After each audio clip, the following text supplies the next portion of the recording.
Bahkan sebelum virus corona memasuki Indonesia, Indonesia sudah termasuk sebagai salah satu negara dengan ketimpangan ekonomi atau inequality gap yang paling besar.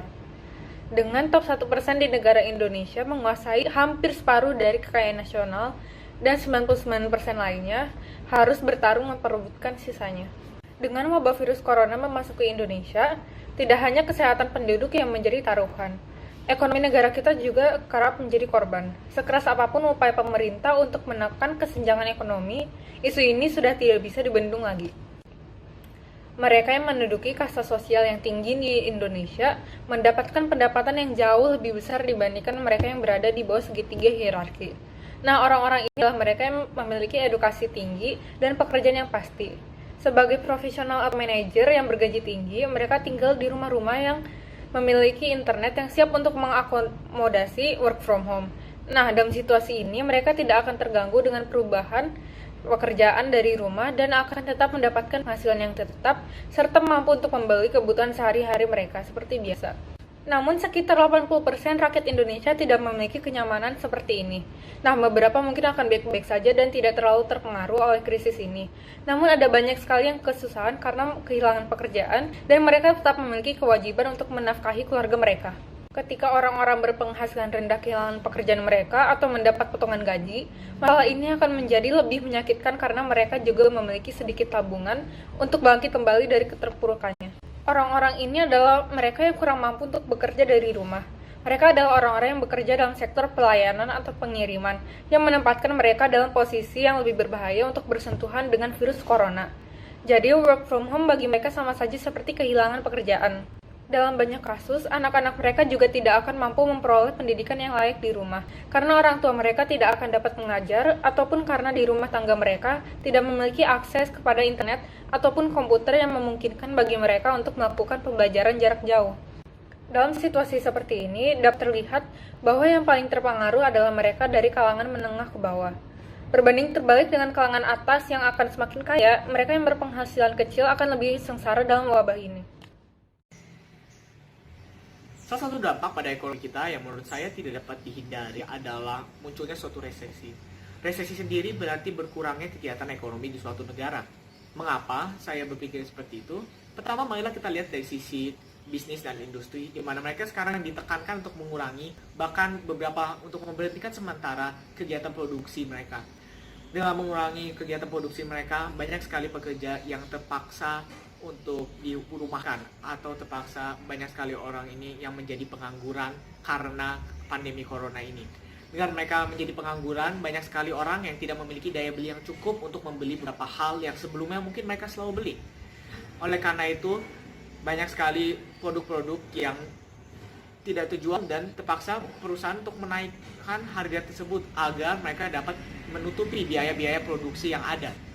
Oleh karena itu dapat kita lihat ada penarikan kegiatan ekonomi dari sisi para pembeli sendiri dan para sisi produsen yang terpaksa menaikkan harga membuat kegiatan jual beli semakin tidak mungkin. Oleh karena itu menurut saya resesi bahkan cocok dengan pengertian yang saya berikan sebelumnya pasti akan terjadi dengan kondisi yang ada di saat ini.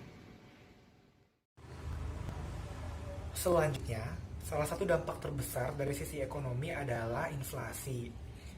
Karena faktor terbesar dari inflasi sendiri adalah melemahnya nilai tukar mata uang rupiah. Bahkan sekitar tanggal 25 Maret, nilai tukar mata uang rupiah terhadap 1 dolar hampir menyentuh angka Rp17.000. Meskipun begitu, Gubernur Bank Indonesia, Peri Warjio mengatakan bahwa inflasi di Indonesia tergolong stabil dikarenakan 4 faktor. Faktor yang pertama adalah pemerintah masih dapat mencukupi kebutuhan masyarakatnya sendiri.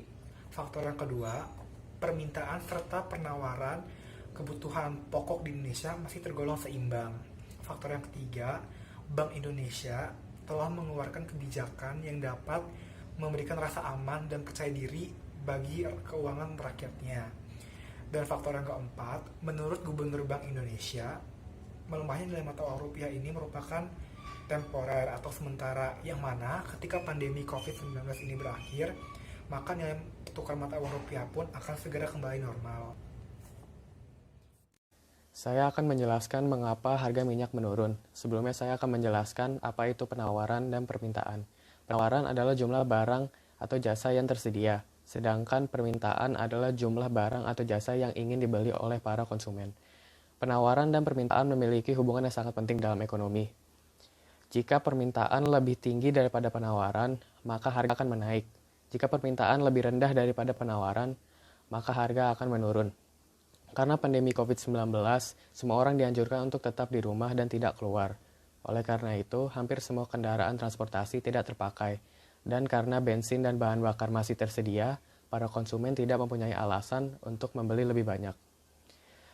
Karena permintaan minyak menjadi lebih sedikit daripada penawaran minyak, maka para penjual pun terpaksa untuk menurunkan harga minyak. Salah satu dampak ekonomi yang bisa disebabkan oleh COVID juga pengangguran, yang salah satu penyebab terbesarnya adalah PHK yang mencapai sekitar 750.000 pekerja. Selama beberapa tahun ini, pemerintah mengatakan bahwa angka kemiskinan dan pengangguran di Indonesia sudah diturunkan selama 5 tahun ini. Tapi dengan hadirnya COVID, membuat angka pengangguran itu naik. Menteri Keuangan mengatakan sebanyak 4,2 juta orang terancam menjadi pengangguran. Tapi saya bilang pengangguran ini bisa naik lebih dari 6 juta. Dengan ini, saya merekomendasikan pemerintah untuk melakukan beberapa hal. Pertama, mempercepat distribusi dan bantuan sosial. Kedua, mengintegrasikan data pengangguran dan penerima bantuan sosial yang selama ini dimiliki dari berbagai lembaga pemerintah dan non-pemerintah. Ketiga, mengoptimalkan bantuan sosial yang berdampak lebih besar terhadap ekonomi masyarakat. Dalam lingkup ekonomi internasional, diketahui adanya kategorisasi negara berdasarkan ekonominya, mulai dari negara maju, berkembang, hingga ke belakang atau miskin. Sebenarnya, apa yang menjadi kriteria atau tolak ukur kategorisasi tersebut? Salah satunya adalah pertumbuhan ekonomi. Suatu negara dengan pertumbuhan ekonomi yang semakin membaik akan mengalami peningkatan status.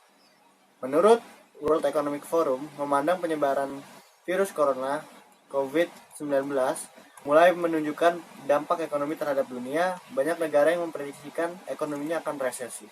Dalam hal ini, pertumbuhan ekonomi sejumlah negara akan negatif. Managing Director World Economic Forum menjelaskan, sejumlah negara tengah berlomba-lomba mengeluarkan stimulus ekonomi demi menahan gempuran efek virus corona di sektor ekonomi. Pemerintah di masing-masing negara harus memikirkan jangka panjang dalam mengantisipasi dampak ekonomi dari COVID-19 ini. Negara-negara berkembang diperkirakan lebih sulit hingga 3 kali lipat dibanding negara maju dalam menyelesaikan COVID-19 ini. Banyak pertimbangan, mulai dari teknologi yang dimiliki kurang memadai hingga fasilitas kesehatan yang minim. Untuk itu, dalam menanggulangi COVID-19 ini, pemerintah tidak hanya fokus dalam kebijakan domestik, melainkan juga adanya kerjasama internasional.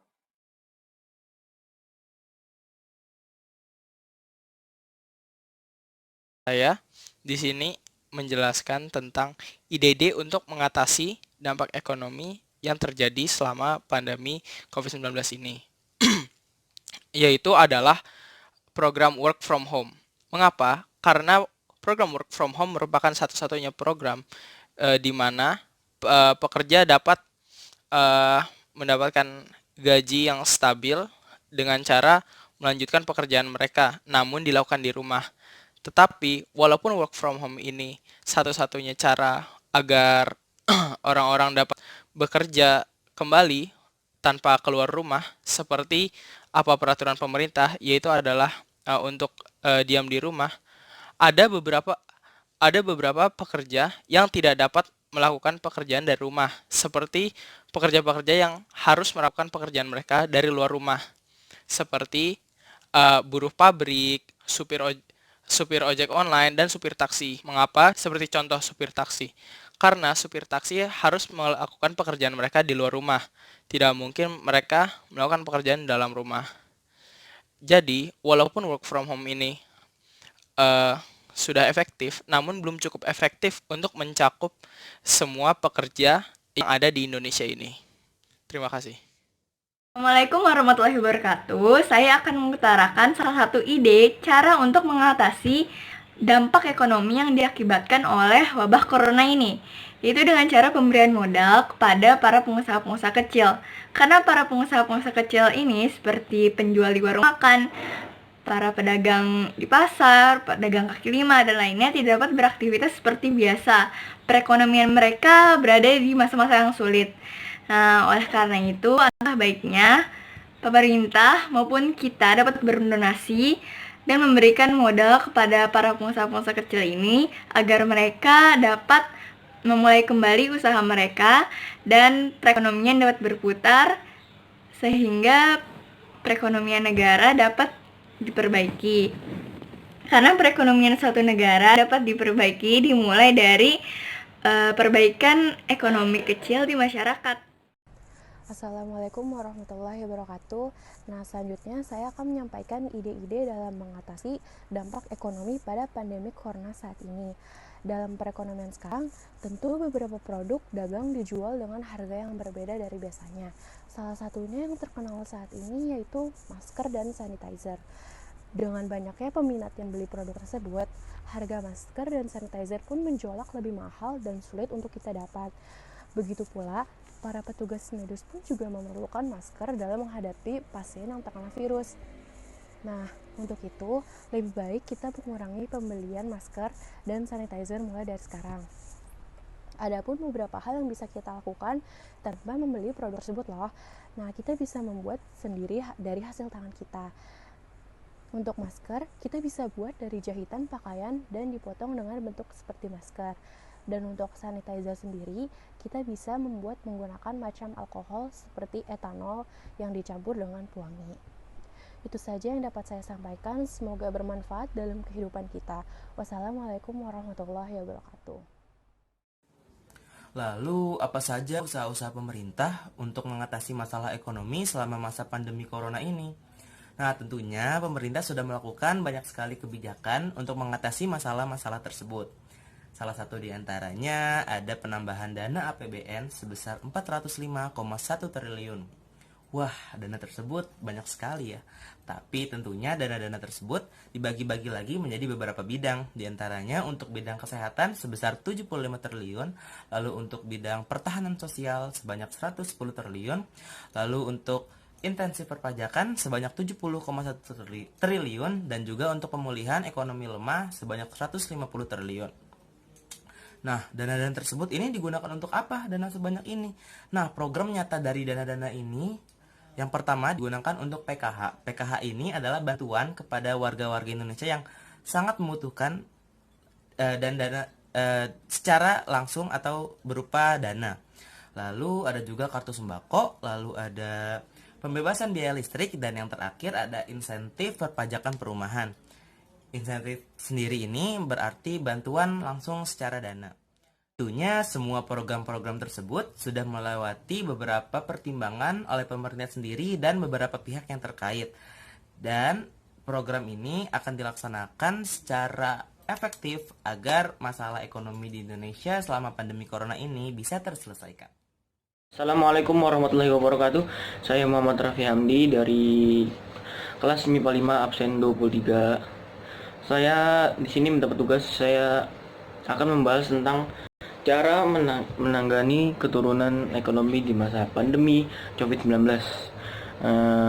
Ya, kalau menurut saya itu mungkin bisa lewat pembagian subsidi dari orang-orang yang mampu kepada orang-orang yang tidak mampu. Ya, bisa juga dia menyalurkannya ke masjid, nanti orang-orang masjid yang akan menyalurkannya kepada lingkungan sekitar. Kalau nggak dia bisa ke Pak RT, mungkin Pak RT yang ada di lingkungan rumahnya, nanti dia mengadakan pembagian sembako untuk warga-warga RT tersebut atau RW tersebut.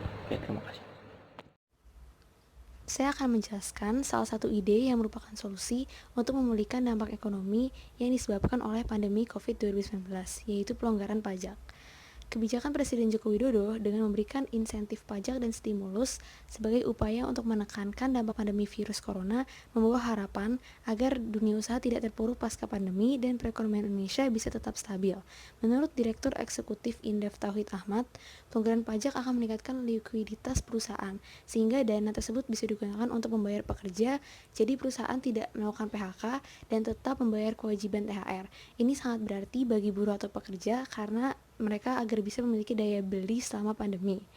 Nah, dengan ini jadi bisa mendorong perusahaan untuk tidak ikut-ikutan PHK di tengah situasi ekonomi yang cenderung memburuk. Menurut Ketua Umum Kadin Indonesia, Ruslan Ruslani, relaksasi yang sudah dikeluarkan oleh pemerintah ini bisa diperluas. Selain ke sektor pariwisata dan manufaktur, perhatian sama juga perlu diberikan kepada pelaku usaha seperti UMKM, usaha mikro, kecil, dan menengah. Nah, bantuan yang diharapkan itu seperti akses permodalan melalui kredit usaha rakyat atau KUR dengan bunga lebih rendah serta pembayaran yang bisa dimundurkan hingga 6 bulan. Ia yakin kalau pemerintahan tersebut diberikan, dampak perlambatan ekonomi yang terjadi akibat virus corona bisa dikurangi.